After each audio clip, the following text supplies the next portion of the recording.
S'informer sur la femme, mesdames et messieurs, c'est notre leitmotiv. Bienvenue, c'est le journal de femmes et tout de suite les sommaires. Au sommaire de cette édition, plus de 542 candidats se sont inscrits au concours Excellencia. 63 lauréats se sont distingués par leur excellence, leur mérite et leur persévérance. Nous allons le voir dans ces journaux. Et puis, face à l'essor fulgurant de l'intelligence artificielle dans tous les domaines de la société, les professionnels de la justice se sont réunis pour une journée d'information dédiée à ces technologies émergentes. Et c'est tout pour les titres, le journal, tout de suite. Le 16 avril 2025, Lubumbashi a été le théâtre d'un moment fort et symbole en émotion parmi 542 candidats, 63 lauréats se sont distingués par leur excellence, leur mérite et leur persévérance, recevant avec fierté le prix de l'excellence, gage de la reconnaissance nationale, bien plus qu'un appui financier. Ces distinctions représentent un acte de foi envers la jeunesse congolaise au regard confiant posé sur l'avenir de la génération prometteuse. Suivez. Lubumbashi a vibré au rythme d'un événement historique porteur d'avenir et des promesses, la remise de prix de l'excellence dans le cadre de la première édition du programme Excellencia Wantashi.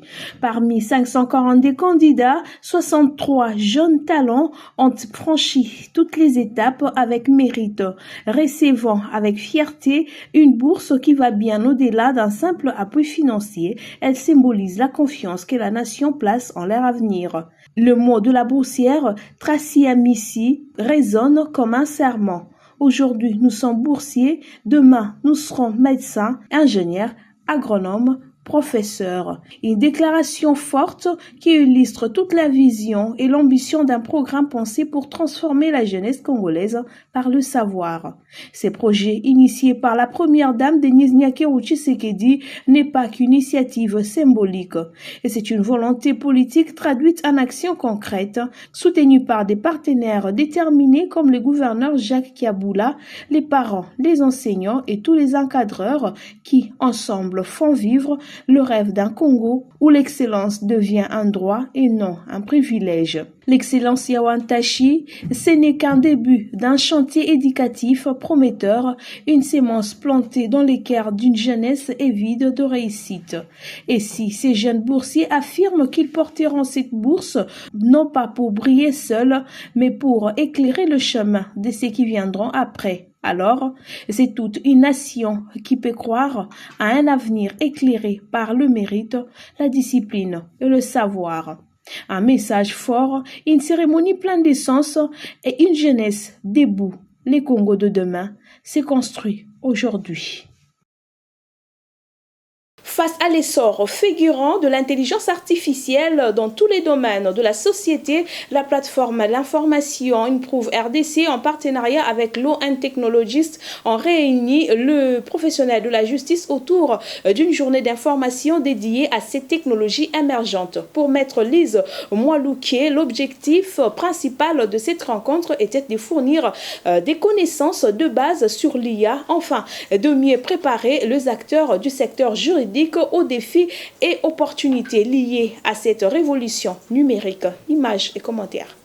Poser des questions jusqu'à obtenir ça. L'intelligence artificielle ne cesse de s'imposer comme un outil incontournable dans divers secteurs, y compris celui de la justice, longtemps perçu comme traditionnel et conservateur. C'est dans cette dynamique d'adaptation que la plateforme L'Information Improve RDC, en collaboration avec Law and Technologies, a organisé une journée d'information réunissant les professionnels du droit autour de ces thématiques d'actualité. L'objectif était clair, démystifier l'intelligence artificielle et introduire les notions de base aux juristes, magistrats, avocats et étudiants en droit. Pour Maître Lise Mwalouké, l'une des initiatrices de l'événement, il s'agissait de fournir aux participants une compréhension essentielle de l'intelligence artificielle, de ses enjeux et de ses applications possibles dans les domaines judiciaires. Ça sera quoi l'objectif de ces formations-là? C'est juste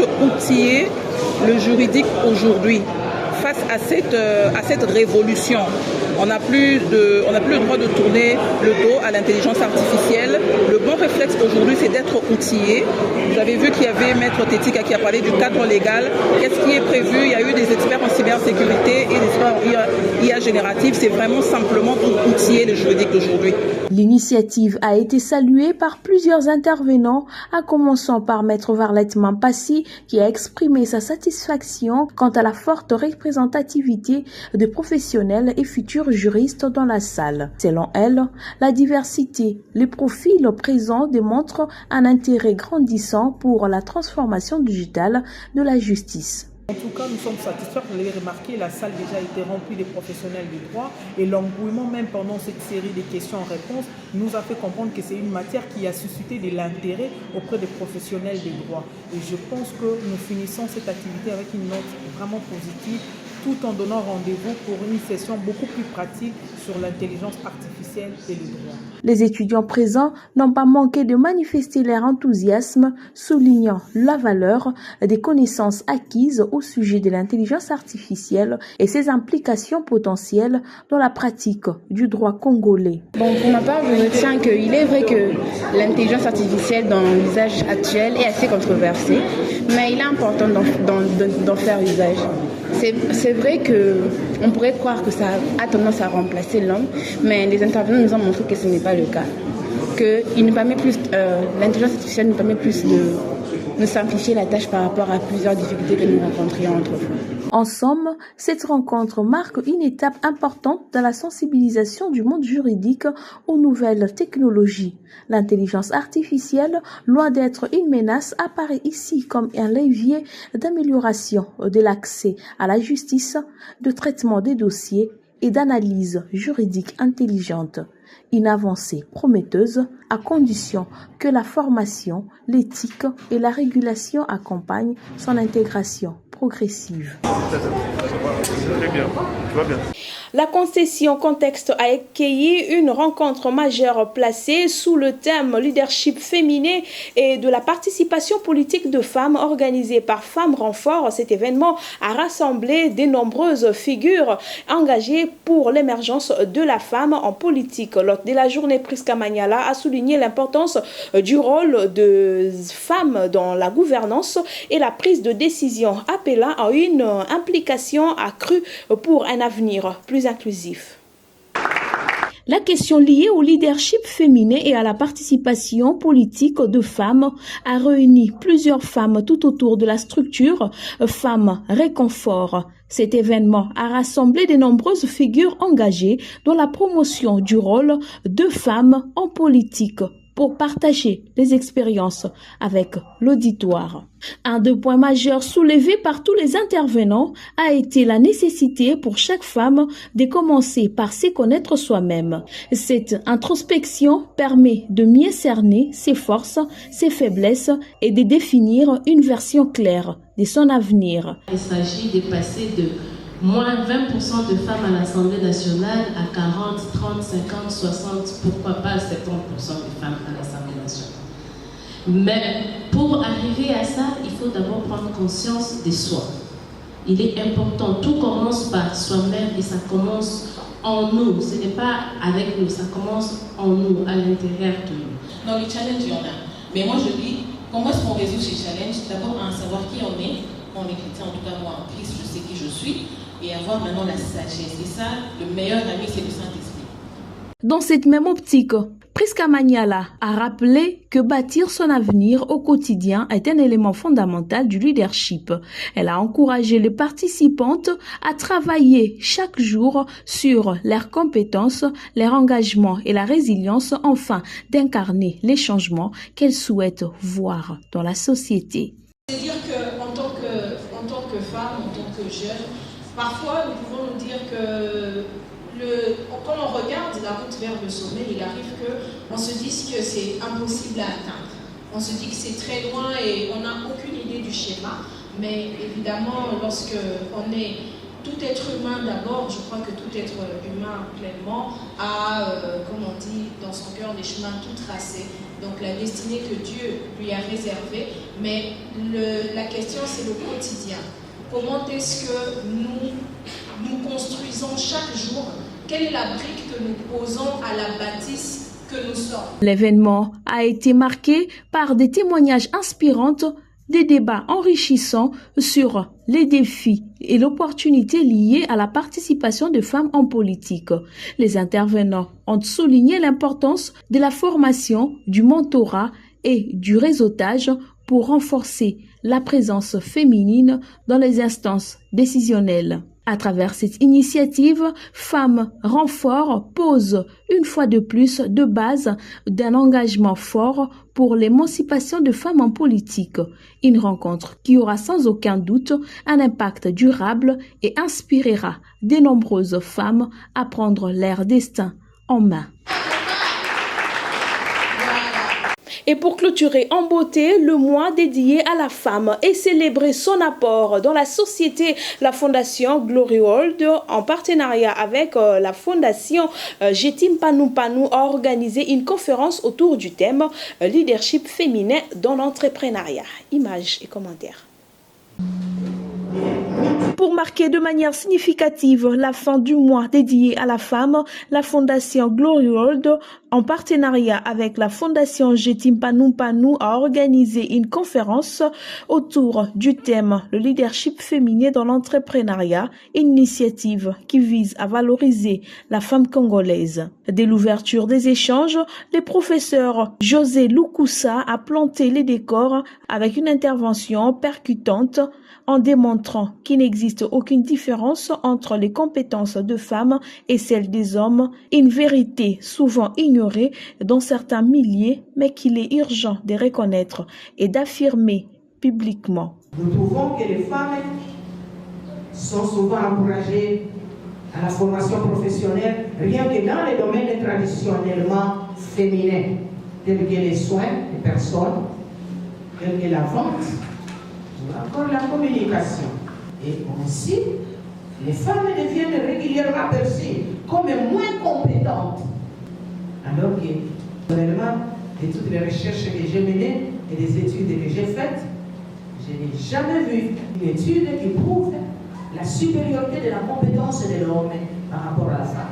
Magloire Nseka, initiateur de cette rencontre, a pour sa part insisté sur le fait que cette activité avait pour objectif de mettre en lumière la valeur de la femme, une valeur qui, selon lui, n'est plus à prouver, mais à célébrer et à soutenir. Nous avons donné un peu démontrer que la femme a de la valeur, la femme a une dignité, on ne peut plus démontrer. Il suffit seulement que la femme soit consciente de ce qu'il est et puis il pourra bien faire de grandes choses. Dans un geste symbolique mais fort, chaque participant a reçu un brevet de participation traduisant la volonté des organisateurs à susciter une culture de reconnaissance et de motivation, notamment chez les jeunes femmes entrepreneurs. Dans une démarche concrète de la valorisation et l'autonomisation de la femme congolaise, plus de centaines de femmes des Mweneditu ont bénéficié d'une formation gratuite en coupe et couture initiée par la Fondation Faustin Ika, engagée en faveur des couches longtemps marginalisées. La Fondation poursuit son combat pour redonner l'espoir et visibilité aux femmes de cette région trop souvent oubliée du pays. Dans la ville des Mweneditu, l'espoir a pris la forme d'une machine à coudre, d'un fil et surtout d'une formation. Plus de 100 femmes ont bénéficié d'un appui concret à travers une formation gratuite en coupe et couture, rendue possible grâce à la volonté politique affirmée du président de la Fondation Faustin Ika, que la population appelle avec affection Mwana Mwabou. Cette action s'inscrit directement dans les droites lignes de la promesse du président de la République Félix-Antoine Tshisekedi Tshilombo de lutter efficacement contre le chômage, en particulier chez les jeunes et les femmes. Mais au-delà du discours, Faustin Ika transforme cette vision nationale en réalité locale en offrant des outils concrets d'autonomisation et d'insertion socio-économique de femmes longtemps oubliées dans les circuits des formations classique. La clôture de cette formation ne marque pas une fin, mais bien un nouveau départ pour de dizaines de ménages désormais dotés des compétences pouvant générer des revenus durables. À travers cette initiative, Mwana Mwabou redonne au mot engagement tout son sens, celui d'un leadership proche de populations orientées vers l'action et la résolution tournée vers le développement à la base. Porter la voix des autres ne dépend pas du sexe ni de l'âge, mais de la conviction, du ressenti et de l'amour pour sa communauté. Aujourd'hui, dans notre portrait qui est dédié à la femme inspirante, nous allons parler de l'honorable Patricia, une figure de courage et de détermination qui s'est bruyamment démarquée par son engagement profond envers sa base d'Insélé. Retour sur les parcours remarquables d'une femme de valeur au service de sa population. Dans un paysage politique souvent dominé par des figures masculines, l'honorable Patricia Mwimpe s'impose comme une femme de valeur, de courage et de cœur qui redéfinit les concours du leadership féminin en RDC.